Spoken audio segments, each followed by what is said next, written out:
Es fundador y además es el administrador de la plataforma Historia Náutica de Venezuela. Bienvenido.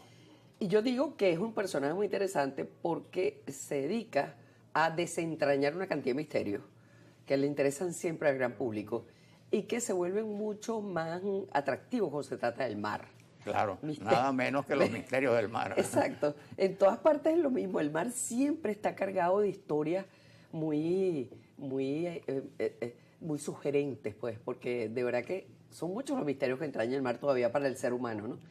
Y aquí hay uno muy especial del cual nosotros queremos que nos hable, que es el tema del buque este famoso Margarita, que dicen que apareció, tuvo un protagonismo y después desapareció como llegó. Entonces uno no entiende eso, que un buque se desaparezca.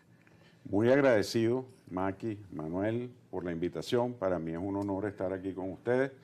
Y bueno, para empezar, de alguna forma, yo empecé en este tema de la historia náutica de Venezuela, naval, por mis padres, por mis ancestros, por mi abuelo y por mi padre, que fueron ambos oficiales de la Armada de Venezuela. Entonces, eso fue lo que me atrajo. Yo digo que es una labor de amor, ¿no? Pero eso fue lo que me atrajo en principio. Lo que pasa es que después me atrapó de una forma que nunca más me pude salir. Porque además son muchas las historias que he debido escuchar en su casa, ¿no? Entre los familiares. Toda la vida. En mi casa estuvo llena de visitas a mi padre o nosotros visitábamos a otras personas y yo los escuchaba con reverencia y tomaba notas mentales hasta que por fin empecé rigurosamente la investigación. Entonces, más allá de la vida de mi papá y de mi abuelo, que fueron muy interesantes, yo empecé a encontrarme discrepancias, misterios, por decirlo así, en nuestra historiografía naval. Como por ejemplo, de lo que vamos a hablar hoy, del torpedero. Torpedero era, ¿no? Del torpedero Margarita. Eso es un barco que apareció en nuestra historia sin oficio, o sea, sin comisión oficial. De repente aparece un torpedero en la Armada de Venezuela que se llama Margarita. Empiezo a buscar historiografía y todos los historiadores que escribieron sobre el Margarita le daban un origen diferente. Sí, es decir, no se sabe dónde salió, ni quién lo mandó a hacer, ni... Ese es el misterio. Exactamente. Es un gran misterio. Ni de dónde vino, ni quién lo fabricó, ni cuándo se compró, ni cuándo fue incorporado a la Marina. Esa información no existe. De repente aparece en las memorias en un momento dado de Guerra y Marina de principios del siglo. Entonces, bueno, me aboco a una investigación que duró casi 7 años, que fue como un gran rompecabezas. Empecé a conseguir piezas por aquí, piezas por allá, piezas por acullá, y todo está relacionado con el advenimiento de Cipriano Castro a la presidencia, pues cuando llega a Caracas. Acuérdense que justo antes él estuvo alrededor de 7 años, después de la Revolución Legalista, él estuvo protegido en Cúcuta, porque no podía entrar a Venezuela, hasta que el 23 de mayo de 1899 él invade Venezuela y eventualmente llega a Caracas el 22 de octubre de ese mismo año. Pero Cipriano Castro llega a la presidencia con un agradecimiento increíble por los liberales colombianos, que fueron los que lo protegieron. En ese momento los liberales colombianos estaban en la oposición, estaban oponiéndose al gobierno de San Clemente en Colombia y después el de Marroquín, porque a San Clemente le dieron un golpe de Estado los mismos conservadores y Marroquín asumió la presidencia. Entonces ya Cipriano Castro en el poder, él empieza a urdir un plan para ayudar a sus amigos liberales colombianos a retomar el poder en Colombia. Pero ¿qué es lo interesante? Lo interesante es que en ese momento hay sueños de una reivindicación o una recreación de la Gran Colombia. Y entonces hay varios jefes de Estado en Latinoamérica que se unen a ese plan de Cipriano Castro, como el presidente Zelaya en Nicaragua, como el presidente de El Salvador, como el presidente de Ecuador, y ellos empiezan a crear como un entente liberal. Y de esos planes surge la idea de apoyar concretamente a los liberales colombianos con armas, con personas, con tropas, con oficiales. Y de ahí salió la idea de mandarse el buque. Y de ahí salió la idea de comprar el buque. Entonces, pero al principio esto era una operación secreta. Lo que pasa es que parece que en Venezuela estamos signados por un problema con el secreto que al punto todo el mundo sabe cuál es el secreto. Entonces, ¿qué pasó? Los secretos no duran mucho. No duran mucho. Entonces, Cipriano Castro habla con Zelaya, Nicaragua, para que Nicaragua sea el que compre el buque, para que no se sepa que ese buque viene para Venezuela. ¿Qué es lo que pasa? Zelaya lo logra, compran el buque en un astillero que se llama Dockford, allá en... ¿Fue en Ecuador? No, en el Reino Unido. Ah. Eso era un torpedero que quedó frío. Ese torpedero tiene un valor histórico increíble porque fue el primer buque de guerra que usó combustible líquido, porque acuérdense que en esa época era carbón.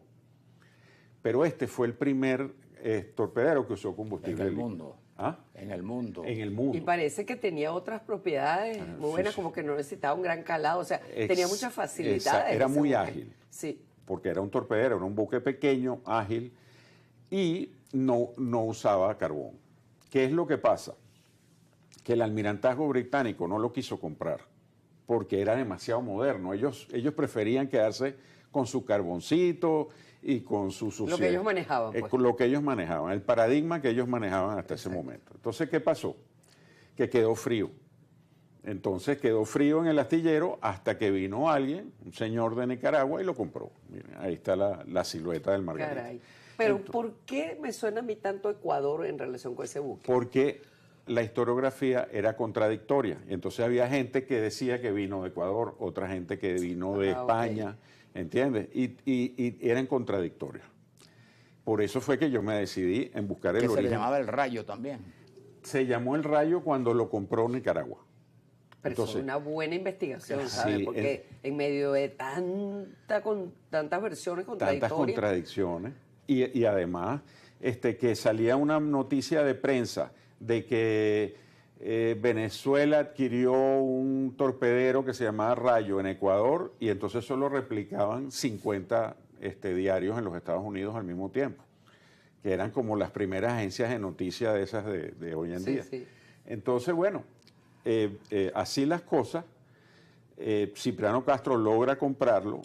El torpedero sale el 21 de marzo de 1900 del Reino Unido, pero cometen el primer error, que es cambiar la bandera de Nicaragua por la bandera venezolana, en pleno alta mar. Y era justo lo que no querían que se supiera. Correcto, ese fue el primer error. Pero el segundo error es más interesante todavía. Nosotros teníamos aquí un general colombiano liberal que había sido asesor de Crespo en la revolución legalista. Él le vendió un código militar a Crespo y Crespo nunca se lo pagó. Y acuérdense que Crespo fue asesinado en la Mata Carmelera. Entonces, el general colombiano se quedó sin su plata. Él se llamaba Vicente Mestre. Y eso tiene repercusión en nuestra historia porque eventualmente, muchos años después, él logra cobrar los reales en forma de una propiedad de Crespo, que era Miraflores. Caray. Entonces, así llegó a ser. Interesante, ¿no? Así es. Pero bueno, en ese momento Crespo estaba con su rollo de que quería cobrar los reales. Y entonces, ya desesperado, va a la legación colombiana en Venezuela a ver si el ministro de la legación colombiana lo ayuda. Tú sabes, él podía tener alguna influencia con Castro, con alguien, para que le hicieran caso y le pagaran su plata. Claro. Entonces, llega a la legación colombiana y no estaba el ministro, estaba de viaje, y lo recibe Ismael Arciniegas, que era el secretario del ministro de Colombia. Y entonces Vicente Mestre ha cometido la infidencia de hablar con Arciniegas, pedirle que lo ayude con el ministro para cobrar sus reales del código militar que le vendió a Crespo. Y en el momento ese le dice, pues es que nosotros vamos a acabar con ustedes los conservadores colombianos, porque acabamos de comprar un barco. Bueno, pero el tipo además le faltaba un poquito de cordura en la azotea. Así es. Porque entonces justo le embajaba a buscar. nos tiró por la borda, como decimos nosotros, ¿entiendes? Porque le reveló a los colombianos la operación que estábamos haciendo. Claro. Ok, el barco llega a Puerto Cabello.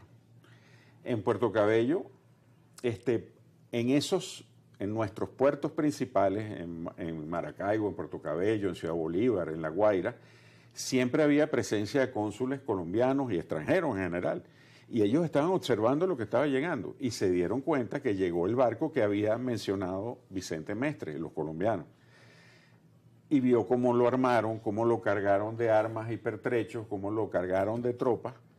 Y el barco salió de ahí para Maracaibo, donde fue apertrechado aún más en el castillo San Carlos, en Maracaibo. Entonces, ahí ya los colombianos, preocupados, porque ven que el barco cambió a bandera colombiana, claro, del lado liberal. Claro, lógico. Y entonces, al zarpar, los colombianos, la Cancillería colombiana hace una protesta y acusa a Venezuela de que no solo mandó al Rayo, que ahora el nombre colombiano era Peralonso, sino que envió a otro buque que se llamaba el Augusto, que era del general Augusto Lutowski, que sí era venezolano, de origen polaco, y mandó al Rayo y al Augusto como barcos colombianos llamados Peralonso y Gaitán. Y esos dos barcos, la misión que tenían era efectivamente ir a la costa atlántica de Colombia y vigilar esas costas, meterse por el Magdalena, que es el río que divide a Colombia entre dos.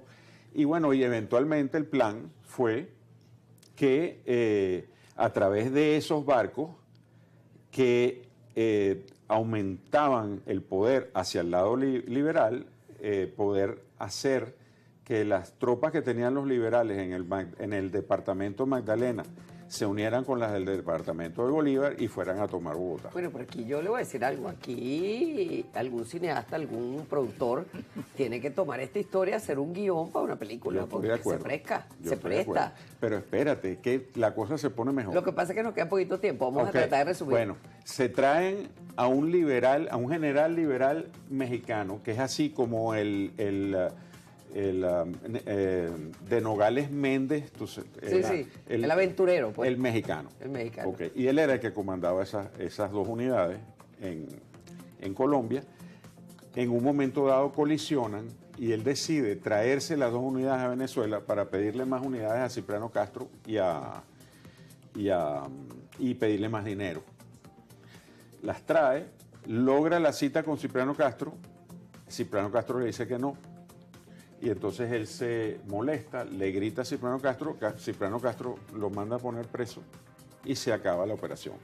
O sea que esa operación duró desde marzo de 1900 hasta julio de 1900. A partir de ahí Cipriano Castro incauta el Margarita, incauta una cosa que es de él. Que es de él, exacto. Pero para protegerlo de las protestas colombianas. Mira, aquí para resumir, tuvo funciones desde guardacostas hasta transporte de mercancías. Posteriormente, ¿Cómo termina el posteriormente lo incorporan a la Marina. Después de todo eso, de Venezuela, termina siendo guardacosta y se desaparecen en 1916. Ahora, eso es lo que a mí me llama la atención. ¿Cómo puede un buque desaparecer así y que nadie sepa? Bueno.